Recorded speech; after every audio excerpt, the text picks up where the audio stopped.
mga manok natin.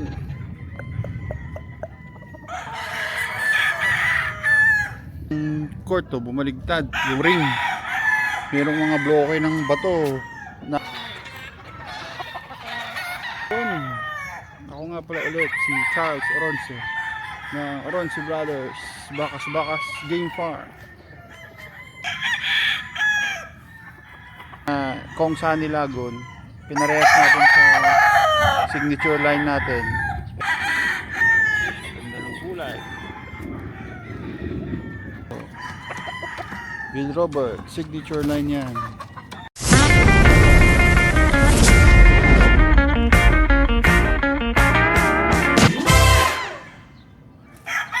Ayun, magandang hapon mga kabakas. Ito, madilim na. Parang ang huling vlog ko tungkol pa sa tag-init. Ito pa rin yung Spangle Henny natin, oh. Tsaka yung mga ibang henny. Ayan, pag-ulan na. Kagabi parang merong ipo-ipo dito, nagkagulo lahat. Pati yung payong na nalipad. Tapos itong court to, bumaligtad yung ring. Merong mga bloke ng bato na tumaob pa rin. Buti hindi tumama sa mga sasakyan.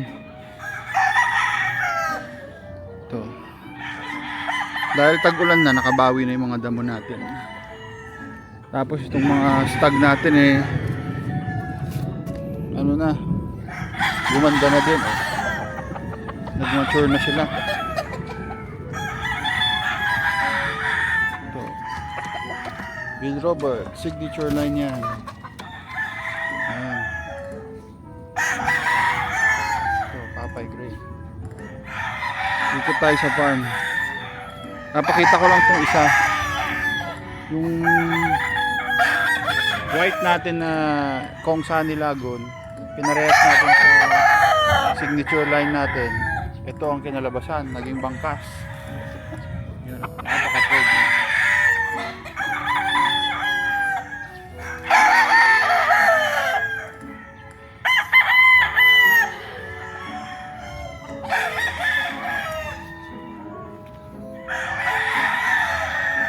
Will Roberts pa din.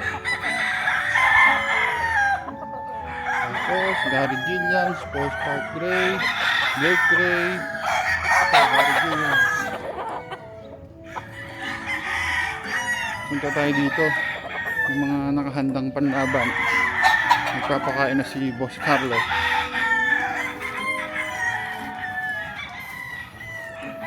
Ayun, kulay green na. Dahil tag-ulan na. Nakabawi na ang farm sa damo.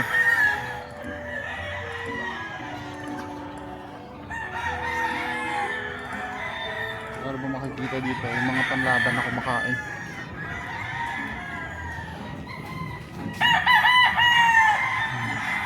Ayan, hinahanda, masasarap na kinakain yan.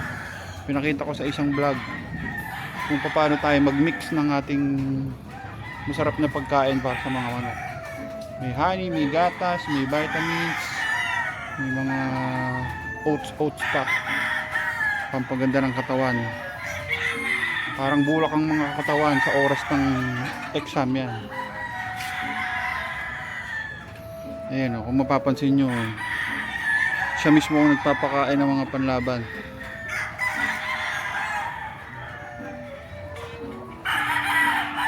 Para, kasi depende sa manok. Ha? Nakawala yung kambing? Kasi yung manok depende yan hinihipo isa-isa. Tapos siya nagtitimbang kung gaano kadami yung pinapakain niya. Hindi lang basta-basta pare-parehas yan. Ayan.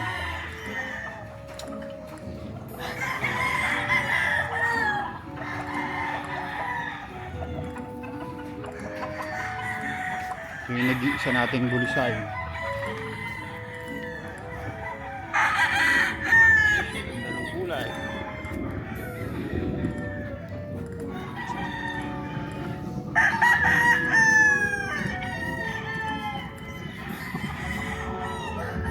Tingnan natin yung langit.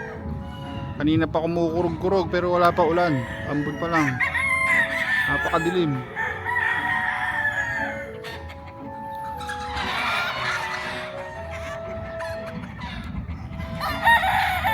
Yan. Sa dalawang kabila may mga nakatali na dun kaso ano pa, kulang pa sa edad. Kaya baby pa eh. Hindi muna natin papakita. Dito muna tayo sa mga pogi-pogi. Ikot tayo sa farm. Yun. Ako nga pala ulit si Charles Oronce na Oronce Brothers Bakas Game Farm.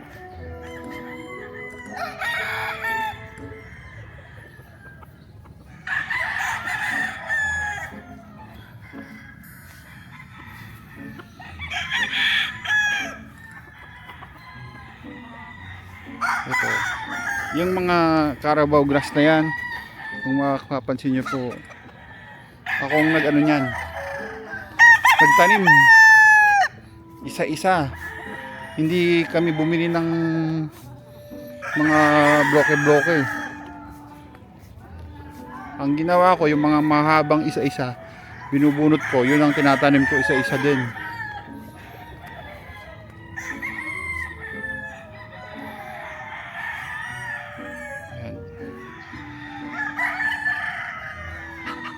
Ito, nakikita nyo na to eh, itong mga nakahandang mga may edad eh.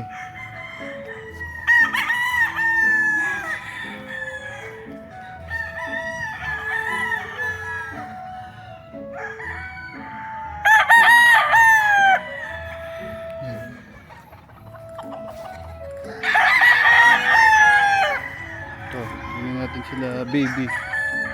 Meron silang ginagawa.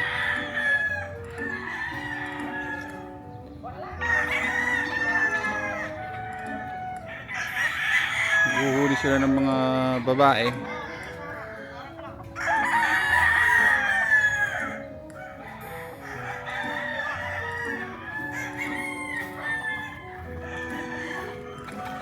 Ayan. Pumipili tayo ng mga babae na magagamit para sa next season, tapos itatali para mas magandang makakakain silang ng mga damo-damo, ganun, mga minerals and vitamins. Dahil minsan hindi rin maganda yung nakakulong lang, medyo nakukulangan sila. Pag paitlogin na, medyo pangit minsan ng itlog. Ayun, nilalamig yung mga manok natin.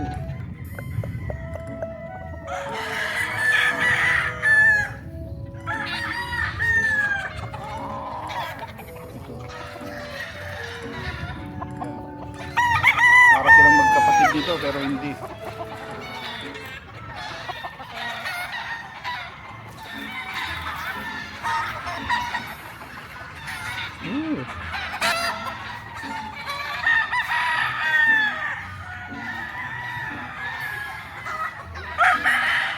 Yun lang, wala masyadong ganap ngayong araw. Magbablog po tayo ulit sa susunod. Thank you. Oronce Brothers Bakas Game Farm.